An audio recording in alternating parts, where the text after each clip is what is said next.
नरगिस बॉलीवुड का ऐसा नाम और ऐसा चेहरा जिसके बिना शायद बॉलीवुड की परिभाषा नहीं दी जा सकती। नरगिस ने अपने फिल्मी करियर में कई फिल्में दी। वो राज्यसभा सांसद भी बनी, मगर फिर कुछ ऐसा हुआ जो किसी ने नहीं सोचा था। नरगिस जब राज्यसभा सांसद थी तब अचानक तेजी से उनका वजन कम होने लगा। उन्हें हर वक्त थकावट महसूस होती और पूरे शरीर में दर्द रहता था। शुरू में तो ना ही नरगिस ने ना ही उनके पति सुनील दत्त ने इस बारे में ध्यान दिया, मगर फिर हालात ज्यादा खराब होने लगे तो उन्हें डॉक्टर के पास ले जाया गया। नरगिस जब डॉक्टर से मिलने गई उस वक्त भी उन्हें यही लगता रहा कि शायद ज्यादा ट्रैवलिंग की वजह से ये थकान उन्हें हो रही है। जिसके बाद डॉक्टर्स ने उन्हें आराम करने की सलाह दी, मगर वो इतनी व्यस्त थी कि उन्हें आराम के लिए भी वक्त नहीं मिलता था। दोस्तों, 29 जुलाई साल 1980 को मुंबई के सी रॉक होटल में संजय दत्त की बर्थडे पार्टी थी।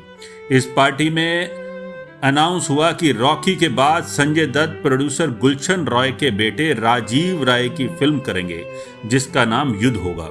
इस पार्टी में संजय दत्त के सारे करीबी पहुंचे थे, मगर फिर उनकी मां नरगिस दत्त नहीं पहुंच पाई क्योंकि वो राज्यसभा के काम के लिए दिल्ली में रह रही थी।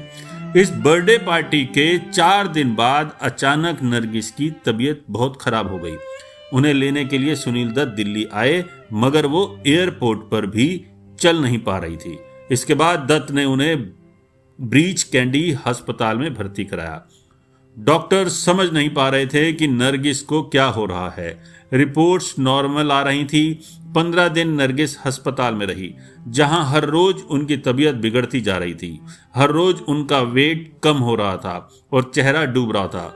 तरह तरह की जांचें हुई और फिर वो पता चला जिसके बाद दत्त साहब की दुनिया बदल गई। सुनील दत्त को खबर दी गई कि नरगिस को पेनक्रियास का कैंसर है। डॉक्टरों ने सुनील दत्त को सलाह दी कि उन्हें जल्द से जल्द न्यूयॉर्क के कैंसर हॉस्पिटल ले जाएं। सुनील दत्त टूट गए, वो कुछ बोल नहीं सके। वो घर आए और तीनों बच्चों को बुलाकर इस बात की जानकारी दी। उस दिन उनके बंगले में मातम पसर गया। सुनील दत्त उन्हें न्यूयॉर्क ले गए, जहां कुछ समय तक उनका इलाज चला। इलाज कराकर जब नरगिस वापस लौटी तो उनकी तबीयत फिर बिगड़ गई और वो कोमा में चली गई। डॉक्टरों ने सुनील दत्त से कह दिया कि उन्हें मरने दें। उन्होंने कहा कि नरगिस महीनों से कोमा में हैं और वो बच भी गई तो एक सब्जी की तरह पड़ी रहेंगी। हालांकि सुनील दत्त नहीं माने, नरगिस की सेवा की और वो कोमा से लौट आई। नरगिस ठीक होने लगी और सुनील दत्त ने बेटे संजय दत्त की डेब्यू फिल्म के प्रीमियर के लिए एम्बुलेंस व्हीलचेयर का इंतजाम कर लिया था। उनकी सीट भी रिजर्व थी, मगर नरगिस के नसीब में बेटे की पहली फिल्म देखना नहीं लिखा था। उससे पहले ही नरगिस ने इस दुनिया को छोड़ दिया।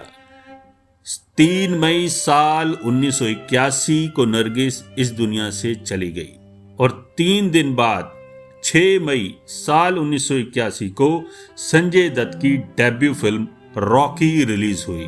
नरगिस के लिए स्पेशल कुर्सी स्क्रीनिंग के दौरान रखी गई थी। फिल्म सुपरहिट हुई, मगर नरगिस बेटे की ये सफलता नहीं देख पाई। दोस्तों, फिल्मी दुनिया से जुड़ी खबरें हम आपके लिए लाते रहेंगे।